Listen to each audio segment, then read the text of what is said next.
I'm here working on my bike that wouldn't start, wouldn't turn over. It'd only turn over without the rings in, without the plugs in.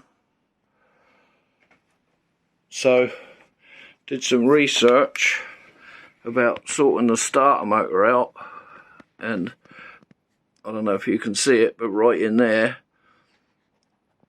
a video on YouTube said it's the solenoid that usually goes, and you can see, or maybe you can see, right down in there, there's a brass contact, a copper contact. There's the old contact. This is the new one that I've just got to drive that square headed bolt into that. They're sort of like a splined fit. There's the new part, top one being the old bit. You can see it's a little sort of grubby. It doesn't look that bad. That one looks the worst. This kit's made by All Balls Racing.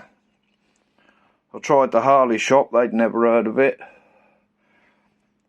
The one I bought comes with another bracket in case yours is round the other way. It's a bit awkward to do, but I haven't had to take all the case off or anything like that. So maybe it's a quick fix. We'll see if it works. It is awkward